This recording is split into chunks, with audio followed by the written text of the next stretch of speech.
The blizzard didn't just arrive. It erased the world. 1 minute, the mountain road was a gray ribbon through the pines, and the next, a wall of white silence swallowed everything, sealing the cabin into a void where time stopped. I stood in the doorway, the biting cold already numbing my fingers, snow melting against the heated floorboards. But the chill wasn't just from the storm.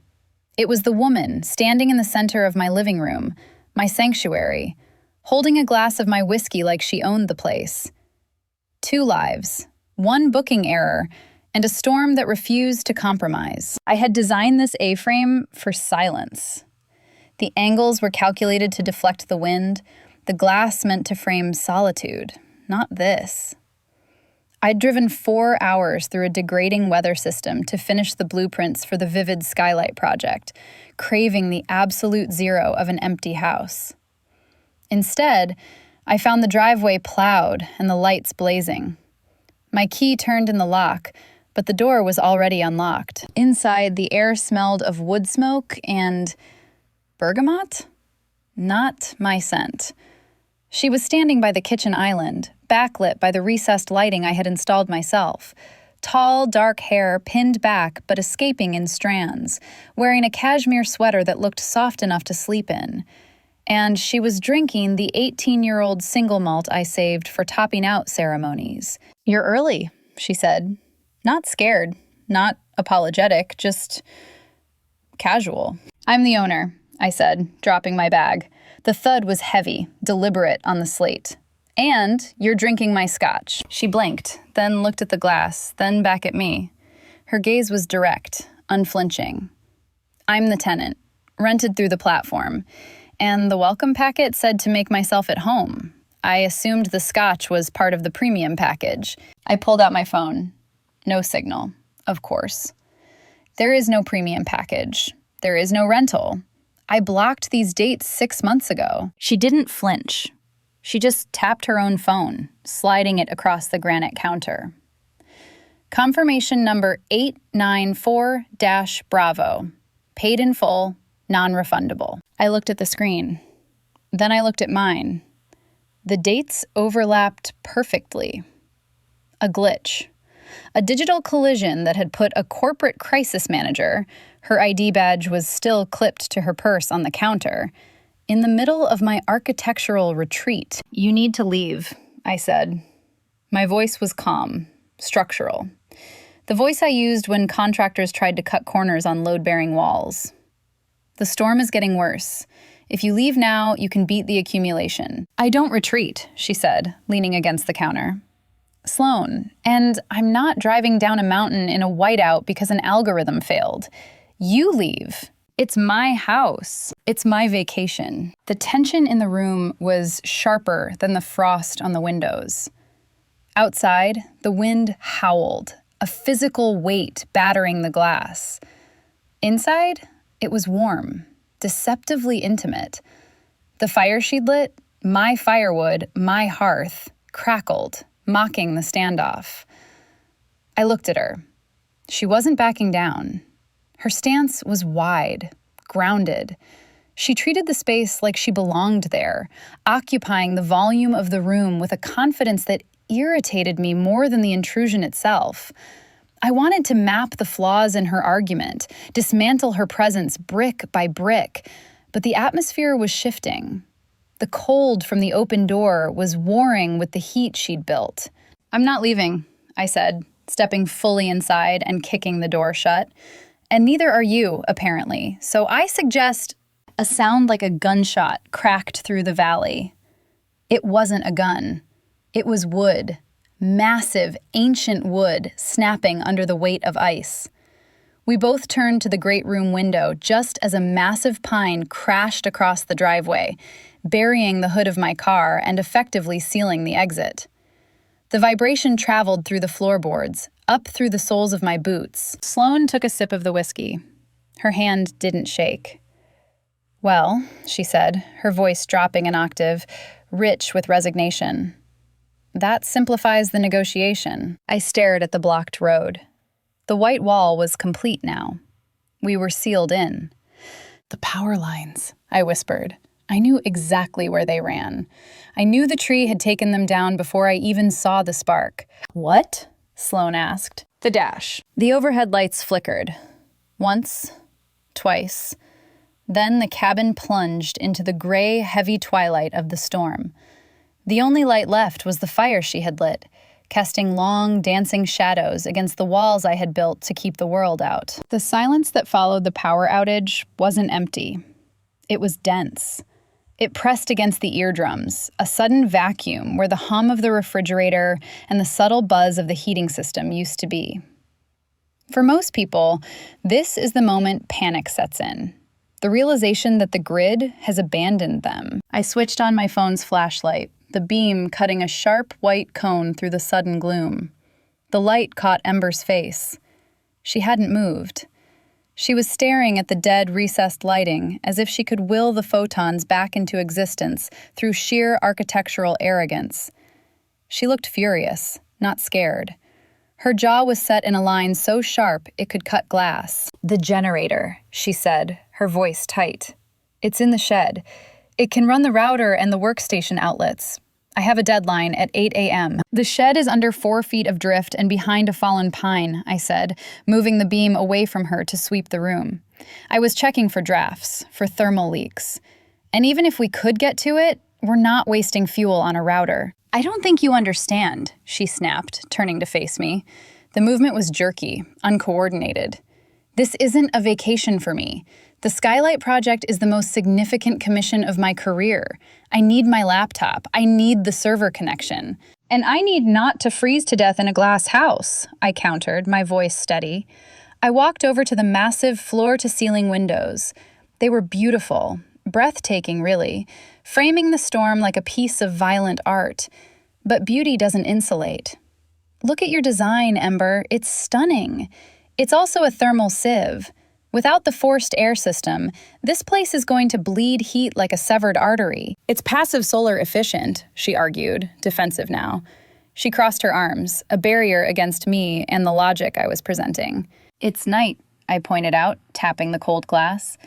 "And it's a blizzard. Passive solar is currently offline. We have the fireplace. That's it. Do you have water stored?" The tap, electric pump," I finished. "So we have what's in the pipes and the whiskey. I'm prioritizing the whiskey." I watched her process this. She was fighting a war on 2 fronts, the storm outside and the loss of control inside. She was used to dictating the terms of her environment. She built structures. She told steel and stone where to sit. But nature doesn't read blueprints. And right now, neither did I. The temperature began to drop. It wasn't gradual. You could feel it, a physical presence creeping across the slate floors, seeking out the gaps in our clothing. The electric baseboards ticked once, cooling down, and then went silent. The only source of warmth was the stone hearth where my fire was burning, the fire she had been annoyed by 10 minutes ago. We retreated to the living room, but it wasn't a truce. It was a territorial negotiation. Ember claimed the leather armchair, dragging it slightly away from the hearth, angling it so her back was partially to me. She opened her laptop, the screen glowing blue-white in the dim room, casting harsh shadows on her face. She was building a wall out of silence and work, typing furiously on a device that was running on battery power, trying to outrun the reality of the situation. I took the sofa, closer to the fire. I watched her. She was shivering. It was subtle at first, a slight tremor in her hands as they moved across the keyboard. But it was getting worse. She was wearing a silk blouse and a structured blazer, clothes meant for a climate-controlled office, not a survival situation. "You're cold," I said. It wasn't a question. "I'm fine," she lied, not looking up. Her voice was clipped, brittle. "You're not fine. It's 40 degrees in here and dropping. You're losing body heat faster than you're generating it." I said, "I'm fine, Sloane. Focus on your own crisis." She wouldn't admit it. Admitting she was cold meant admitting her sanctuary was failing, that her preparation was insufficient, and that I was right. Ember clearly viewed being wrong as a moral failing, so I let the silence stretch. The wind battered the glass, a constant, low-frequency roar that vibrated in the chest. The fire popped, sending a spark up the flue, the only living thing in a room that was rapidly dying. I pulled the throw blanket from the back of the sofa and draped it over my legs, watching the numbers on the wall thermostat fade to gray. The cold sat in the space between us, waiting for one of us to break. And looking at the rigid line of her shoulders, I knew it wouldn't be me. Darkness isn't just an absence of light. In this cabin, it was becoming an absence of heat. The temperature gradient was steep, a physical slide. I could feel the cold cascading down the glass walls I'd been so proud of, pooling on the floor like invisible water. My laptop had died 20 minutes ago, the screen fading to black and taking my distraction with it. Now, there was nothing left but the sensation of my own body betraying me. I was vibrating, a systemic rattle starting in the marrow and moving outward until my teeth clicked in a rhythm I couldn't control. I sat in the leather armchair, knees pulled to my chest, wrapped in a cashmere throw that felt as thin as gauze. I knew exactly where the failure was happening. The thermal break in the aluminum frames, the insufficient R value of the glass. I was freezing to death inside my own design flaw. It was humiliating. Sloane was moving. I could hear her in the gloom, the soft scuff of her boots on the slate. She wasn't shivering. She was efficient, conserving energy, moving with a purpose that annoyed me even through the haze of hypothermia. She was crouched by the hearth, feeding the fire. She didn't just throw logs on, she built it. She placed the wood with a structural understanding of airflow and combustion that I begrudgingly respected. The flames licked up, casting her profile in sharp relief against the stone. She looked solid, warm. She stood up, dusting ash from her hands, and turned to look at me. The firelight caught the concern in her eyes, and I stiffened, trying to force my jaw to stop trembling. I didn't want her pity. I didn't want her help. I wanted her to be a glitch that vanished when the power came back on. "You're turning blue, Ember," she said. Her voice was low, cutting through the crackle of the fire. It wasn't an accusation. It was a data point. "I'm cold," I managed to get out. The stutter infuriated me. "The insulation, the thermal bridge—" "Forget the architecture," she said, walking over to the sofa, the large, plush velvet sectional that dominated the center of the room. She grabbed the edge of the coffee table and shoved it aside with a screech of wood on stone that made me wince. Then she gripped the base of the sofa and pulled. "What are you doing?" I asked. "Consolidating assets," she said. She grabbed the cushions and tossed them aside, revealing the metal frame of the pull-out mechanism. "The bedroom is a refrigerator. The loft is a wind tunnel. This hearth is the only heat source we have left." She looked at me then, her hands resting on the metal bar of the bed frame. The firelight danced behind her, making her loom larger than she was. "We're sharing the pull-out sofa," she stated. It wasn't a question. It was a command, issued by someone used to managing disasters.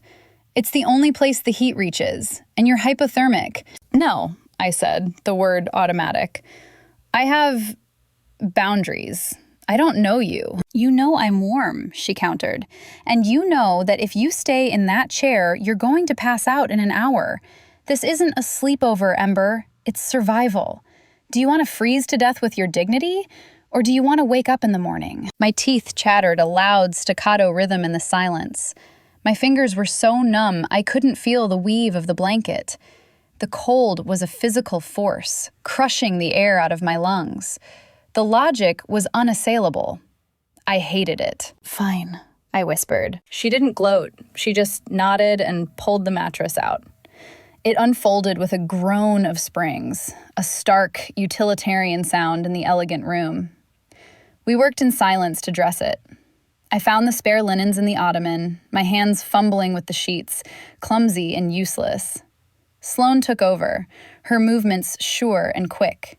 She snapped the sheet out, the white fabric billowing like a sail in the firelight before settling over the mattress. We tucked the corners, brushing past each other. The proximity was sudden and jarring. I could smell her now, that bergamot and something deeper, like rain on pavement. The heat radiating off her was palpable, a magnetic pull that my frozen body wanted to lean into despite my mind's protest. We piled every blanket we could find on top, the quilt from the bedroom, the throws from the living room, even my heavy wool coat. It looked like a nest, a chaotic, desperate nest built in the shadow of the fire. "Boots off," she said, sitting on the edge of the bed. I obeyed, my fingers struggling with the laces until she reached over and did them for me. Her hands were warm through my socks.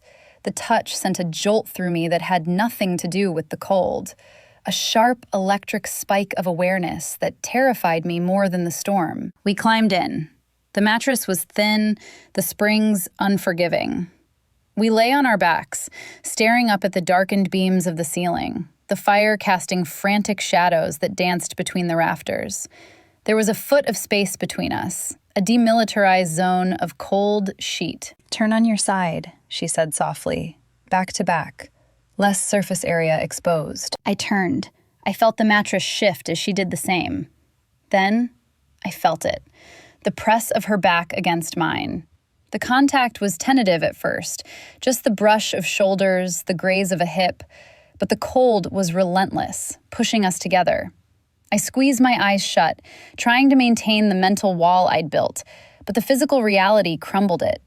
She was solid. She was warm. And as the heat from her body began to seep through the layers of clothes, bleeding into the frozen knot of my spine, I realized with a sinking feeling that the storm hadn't just trapped me in my house. It had trapped me in something far more dangerous. "Okay?" she asked, her voice vibrating through her back and into mine. "Okay," I breathed. The shivering began to slow, replaced by a heavy, terrifying comfort. The silence in the room was heavier than the quilt. It wasn't the empty silence of a boardroom after a failed negotiation.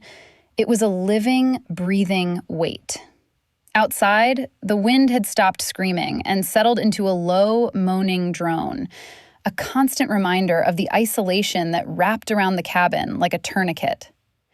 Inside, the only sound was the dying crackle of the fire and the rhythm of our breathing. I lay perfectly still, staring into the dark.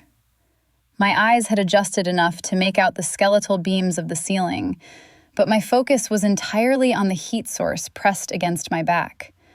Ember was a furnace. For someone who projected such icy architectural detachment, she radiated a physical warmth that was almost aggressive. We were two parenthesis curves turned away from each other, separated by layers of wool and cashmere, yet the point of contact, where her spine aligned with mine, felt like a suture, a complex binding keeping the cold from unstitching us both. I tried to maintain the distance. I tried to keep my mind on the logistics of the morning, check the pipes, reassess the generator, ration the water. But the temperature in the room was a physical force, a crushing pressure that shoved us together. The air beyond the edge of the quilt was sharp enough to cut, forcing us to retreat toward the center. Ember shifted in her sleep. Her movement was small, a seeking of warmth. Her foot brushed against my calf, bare skin against denim. The contact sent a jolt of static awareness straight up my nervous system. It wasn't annoyance. It was data. It was the realization that a living woman was in my bed, stripped of her blueprints and scotch. Then the rhythm broke. Ember's breathing hitched. It went from a steady, deep cadence to a shallow, ragged gasp.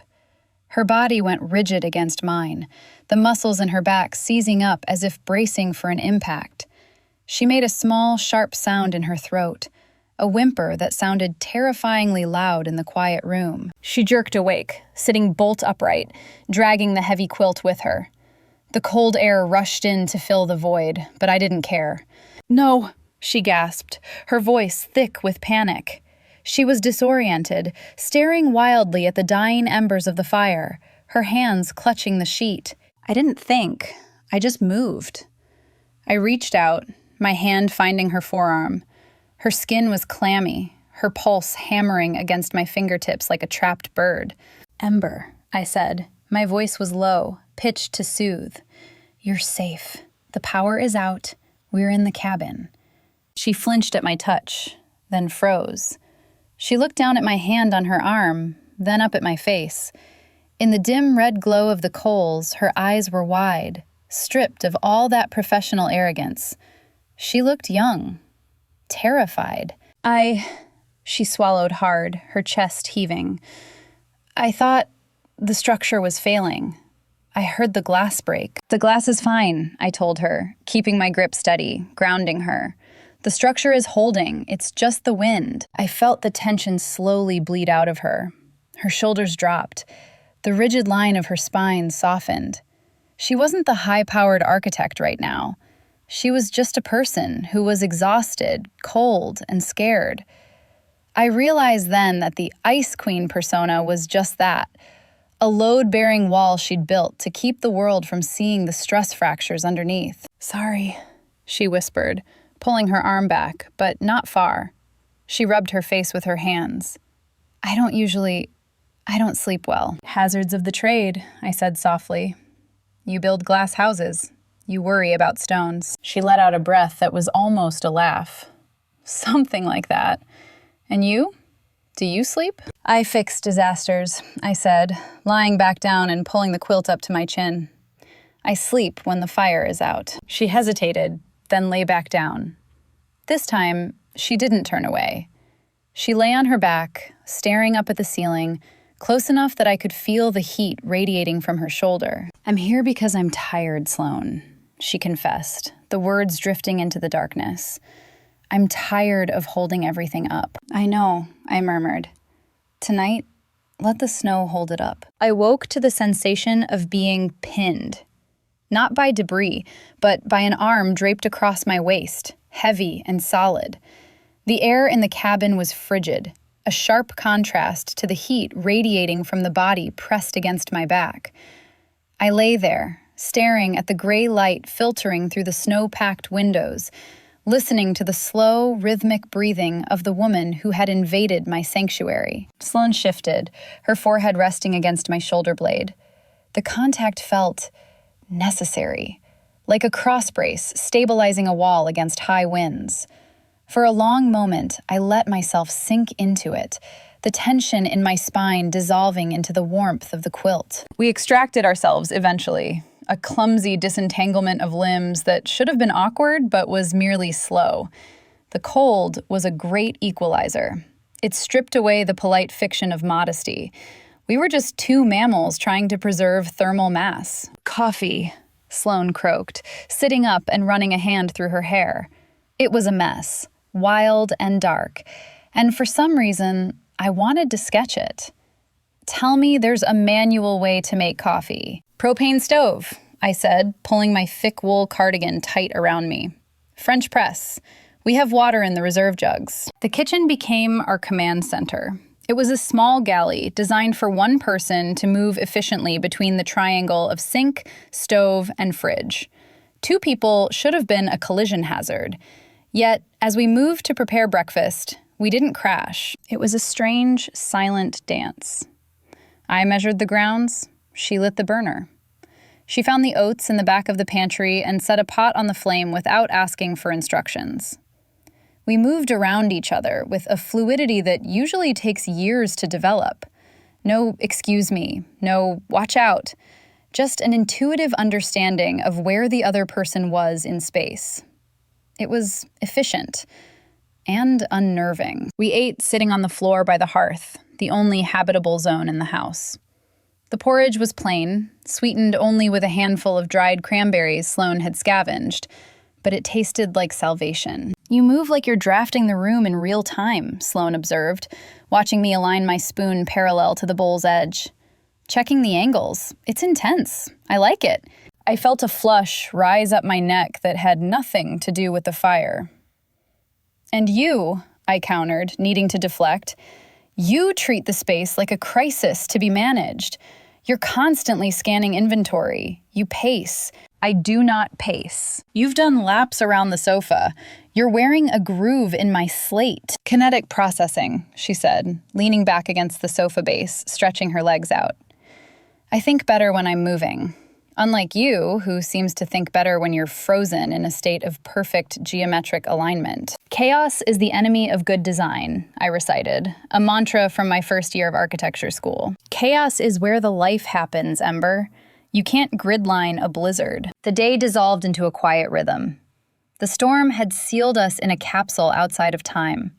I sat in the armchair, wrapped in blankets, sketching the way the snow drifted against the glass. Violent, organic shapes that defied my usual straight lines. Sloane read one of my monographs, her glasses perched on the end of her nose. The silence wasn't hostile anymore. It was companionable. The heavy, loaded quiet of two people who don't need to fill the air with noise to justify their presence. Every now and then she would look up, catch my eye, and hold it. No questions, no demands. Just an acknowledgement of the shared space. As the afternoon light began to fade into the bruised purple of early twilight, I went to the kitchen to refill the water kettle. I turned from the sink, and she was there, right there. She had come in to grab a mug, and now she was standing inside my personal radius. The galley was narrow. I was trapped between the counter and her body. I froze. The air in the room seemed to thicken, changing viscosity until it was hard to breathe. I could see the flecks of gold in her eyes, the small scar on her chin. I could smell that bergamot scent, warmer now, mixed with the wood smoke that clung to both of us. She didn't move. I didn't move. My hand was gripping the cold edge of the counter behind me. Her hand was resting on the cabinet handle above my head. She was boxing me in, not aggressively, but encompassing me. The heat coming off her was a physical wave, dizzying and absolute. "Excuse me," I whispered. My voice sounded wrecked, foreign to my own ears. "You have plenty of room," she murmured. She didn't step back. Her gaze dropped to my mouth, heavy and deliberate, then tracked back up to my eyes. It was a question. A challenge. My heart hammered against my ribs, a frantic structural warning. Load limit exceeded. I wanted to lean in. The pull was magnetic, undeniable. It defied every law of physics I lived by. I wanted to close that inch of distance and see if she tasted like the smoke and whiskey she smelled of. Then the kettle on the stove whistled, a shrill, piercing shriek that shattered the moment like a rock through a window. We jumped apart, the spell breaking with a violent snap. Sloane cleared her throat, turning away to grab the mug, but her hands weren't steady. I fled back to the living room, my pulse racing, knowing that the safety of just talking had evaporated with the steam. The sun was gone. The fire was the only light left, and it was burning dangerously hot. The second night didn't fall. It settled around us, dense and absolute. The storm outside had lost its terrifying edge and become a constant white noise hum that insulated us from the rest of the world. We were no longer fighting the elements. We were existing within them, suspended in a capsule outside of time where the laws of corporate liability and architectural deadlines ceased to exist. I had found a bottle of Cabernet tucked behind the pasta in the pantry, a rich, brooding vintage that tasted of dark fruit and oak. We were drinking it out of mismatched mugs because the crystal was too far away in the freezing kitchen, and neither of us was willing to leave the radius of the hearth. The fire was roaring now, a living thing that painted the room in shifting shades of amber and deep shadow. "So," I said, the wine warming a path down my throat, "Christmas alone. Is it a strategic decision or a casualty of the trade?" Ember stared into the flames, her knees pulled up to her chest. The firelight caught the sharp angle of her cheekbone, softening the severity I'd found so irritating yesterday. "Design choice," she said, though her voice lacked its usual defensive edge. "People are structurally unsound. They shift. They settle without warning." She turned to me, her eyes dark and unguarded. "I stick to work because concrete doesn't lie to you, Sloane. Steel doesn't change its mind. It stays where you put it. It's safe. Controlled, I corrected softly. And you? She took a sip from her mug, watching me over the rim. The crisis manager who spends the holidays in a stranger's house.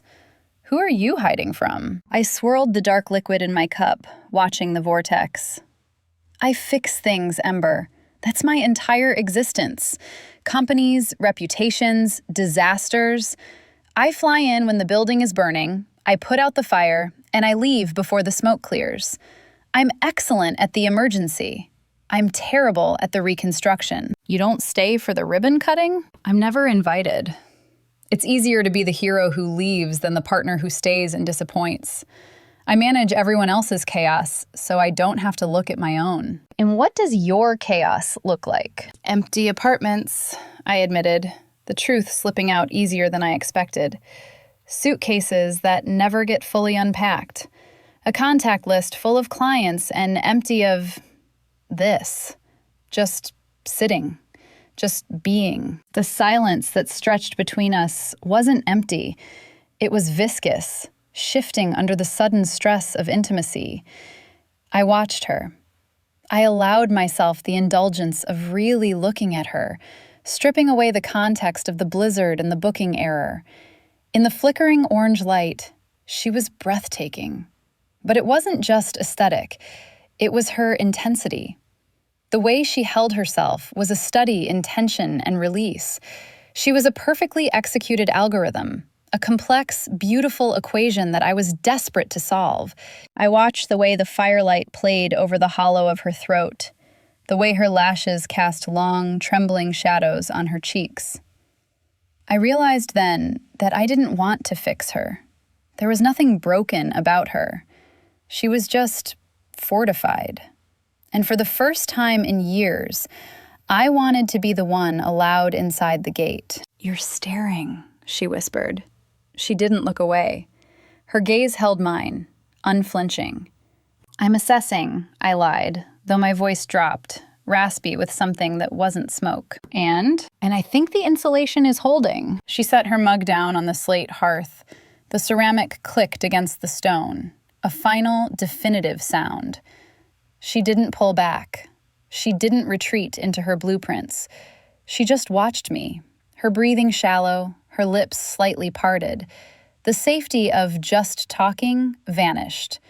We were just two bodies in the dark, and gravity was taking over. A log shifted in the grate, the sound cracking through the room like a pistol shot. In any other context, in the boardroom, on a job site, in the carefully curated silence of my usual life, that noise would have been a signal, a punctuation mark ending the sentence. It would have been the cue to pull back, to check the time, to retreat into the safety of separate corners and professional boundaries. But the physics of this room had inverted. The sudden pop didn't break the trance. It solidified it. I watched the sparks spiral up the chimney, dying before they hit the flue. Then I looked back at Sloane. She hadn't flinched. She hadn't moved away. She was waiting, her stillness a counterweight to the vibration rattling through my own bones. My hand moved before I had signed off on the decision. It was a rebellion against 30 years of structural discipline, a direct violation of every protocol I had built to keep people at a safe, inspectable distance. I reached out. My fingers trembled slightly, not from the sub-zero draft ghosting against my back, but from the sheer, terrifying magnitude of the variable I was introducing. I traced the line of her jaw.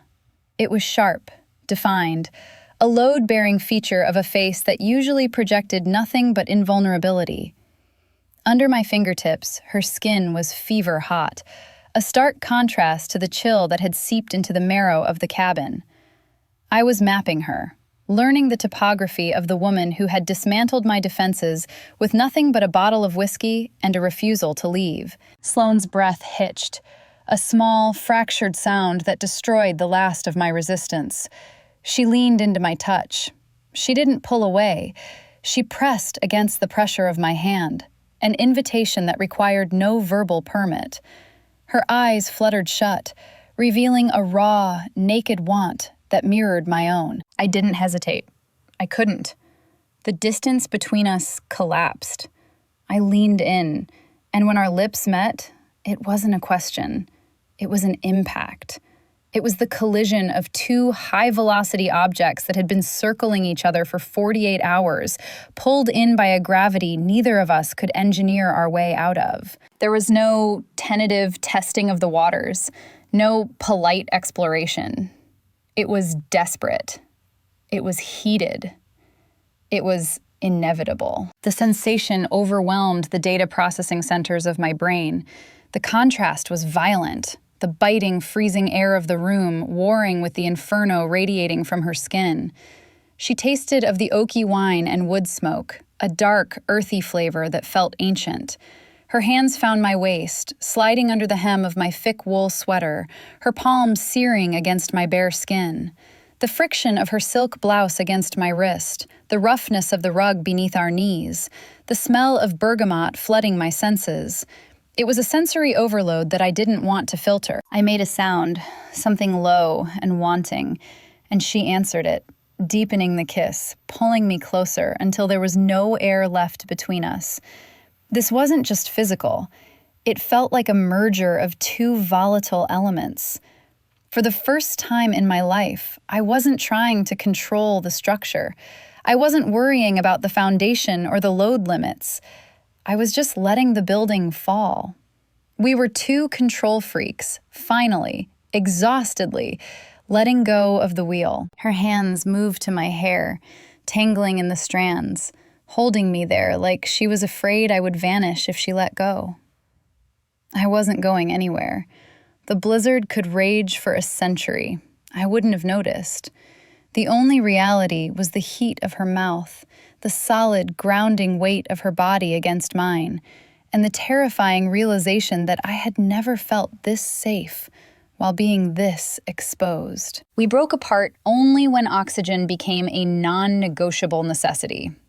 We didn't move far, foreheads resting against each other, breathing the same heated air in the freezing room. Her eyes opened, dark and blown wide, reflecting the dying embers of the fire. The flames had burned down to a soft, pulsing red glow, but the heat in the room hadn't dissipated.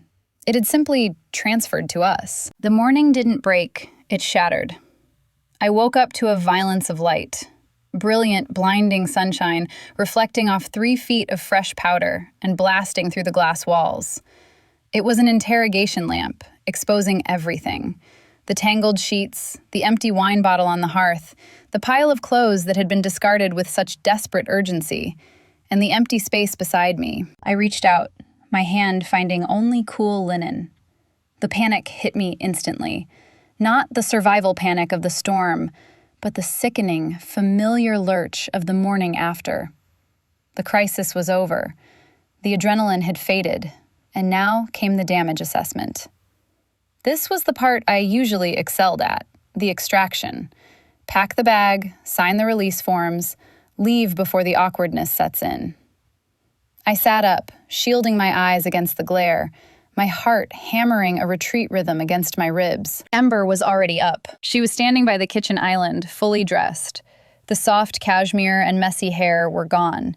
She was wearing structured denim and a crisp sweater, her hair pulled back into a severe architectural bun that pulled her skin tight. She was tapping furiously on her phone. The signal was back. The tower had been repaired. The bubble had popped. "You're up," I said, my voice rough with sleep and dread. She didn't turn around immediately. She finished typing a sentence, hit send with a sharp jab of her thumb, and then pivoted. Her face was a mask of professional composure. The woman who had unraveled in my arms, who had whispered secrets against my skin in the dark, had been replaced by the landlord. "The roads are being cleared," she said. It was a status report, devoid of inflection. I got a notification. The county plows are at the bottom of the ridge. They should be here within 40 minutes. I pushed the quilt off and stood up, feeling exposed in my rumpled clothes. Right. Back to civilization. "I have 42 emails," she said, holding the phone up like a shield. "The contractors on the Skylight project are panicking. The structural steel delivery is delayed. My firm has been trying to reach me for 2 days. Ember, I said, stepping toward her. She took a half step back. It was a small movement, but it felt like a slap. I need to answer these, Sloane. I have to get the server connection back up. Is that what we're doing? I asked, stopping at the edge of the living room rug. We're just filing the incident report and moving on? Last night was, what, a glitch? It was a survival situation, she said, her eyes fixing on a point past my shoulder. We were cold. We were scared. It was a vacuum, Sloane. It's not sustainable in the real world. You live in airports. I live in blueprints. We don't fit. You seem to think we fit pretty well about 6 hours ago, I challenged, the anger rising to cover the hurt. That wasn't just body heat, Ember. It was a holiday transaction, she snapped, the words brittle. We were 2 people stuck in a box. Don't read into the architecture of a moment that's already collapsing. I fix things for a living, I said, my voice dropping, low and intense. I know the difference between a temporary patch and a structural shift. That wasn't a transaction. And you're terrified because, for once, you can't control the outcome. She looked at me then, her composure cracking just enough to show the fear underneath. I can't do messy, Sloane. I can't do chaos. And you leave. That's your whole identity. You manage the crisis and you vanish. I'm still here, I said softly. I haven't left. But you will, she whispered. Listen. I froze. At first, there was only the silence of the sun-drenched room. But then I heard it. The low, grinding rumble of a heavy diesel engine echoing up the canyon. The sound of the plow. The sound of the road opening up. The sound of the exit. It grew louder. A mechanical intrusion vibrating through the floorboards, signaling that the time for negotiation was over. The world was coming to collect us. The county plow had done its job with brutal efficiency. It left a scar of asphalt through the pristine white, a dark, ugly line that reconnected us to the world. I stood on the porch, wrapped in my coat, watching the yellow strobe light of the truck fade around the bend, leaving a silence that felt heavier than the storm. It wasn't peaceful. It was a vacuum. I watched Sloane pack her car. She moved with a terrifying speed, shoving her bag into the trunk, tossing her laptop case into the passenger seat. She was brushing the snow off the windshield with decisive, angry sweeps, scrubbing the scene, removing every trace of her presence from my property, as if she were a crime scene cleaner. She was doing exactly what she said she did, managing the crisis and exiting before the smoke cleared. And it hurt. It hurt more than the cold, more than the fear of the blackout. It felt like a demolition. I looked back at the open front door. The fire was still burning inside, casting a warm glow on the slate, but the room looked hollow. My sanctuary, the place I had designed for perfect geometric solitude, suddenly felt like a condemned building. The structure was still standing, but the life had been stripped out of it. Sloane opened the driver's side door. She paused, her hand gripping the metal handle, her knuckles white. She was waiting for me to wave, waiting for me to let her go so she could prove herself right, that she was just a temporary fix, a patch on a broken pipe. I vaulted over the porch railing, ignoring the stairs, landing in the deep snow with a crunch that shattered the silence. "Sloane," I said. It wasn't a shout. It was a statement of fact. She didn't turn. She stared at the roof of the car. "The receipt is on the counter, Ember. I left cash for the whiskey. Consider the account settled." "The account isn't settled," I said, walking toward her. The snow was deep, making my approach clumsy, uncoordinated. I didn't care about grace. "You missed a variable." She finally turned. Her eyes were red-rimmed, guarded behind sunglasses she didn't need in the flat gray light. "I don't miss variables. The road is clear. You have your deadlines. I have a flight to catch. It's over." "The road is clear," I repeated, stopping a foot from her. I could see the tension in her jaw, the way she was bracing for impact. "But you don't have to go." You said you never get invited to the ribbon cutting. You said you never stay for the reconstruction. I'm not on the lease, Ember. Then we draft a new one, I said, my voice shaking. I'm not looking for a tenant, Sloan.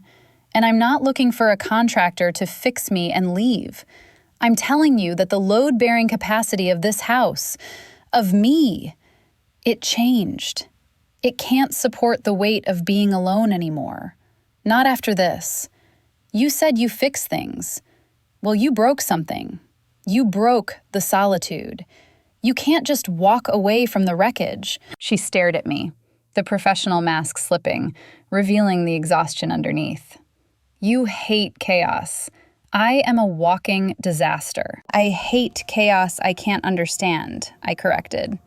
I reached out, covering her hand where it gripped the car door. Her skin was cold. Mine was burning. But you're not chaos. You're the heat source. And if you leave, this place goes back to being just a pile of lumber and glass. Don't make me live in a cold house, Sloan. She looked down at my hand, then back up at my face. The silence stretched, thin and fragile, held up only by the hum of the idling engine. Then, slowly, she let go of the door handle. She reached into her pocket, pulled out the keys to the rental, and dropped them onto the porch rail. I hate flying anyway, she whispered. I know, I said, leaning in until our foreheads touched. Let's go inside. I need to show you the blueprints for the renovation. She laughed, a wet, shaky sound. We walked back up the drive, leaving the car running, leaving the escape route open and ignored. We stepped onto the porch, and I kicked the door shut behind us, sealing the world out once more. The lock clicked into place, heavy and final, shutting out the wind and the world. Whatever storms were waiting for us down the mountain could wait. Inside, the fire was still burning, steady and bright. If you've ever found heat in the coldest places, subscribe to see where the story goes next.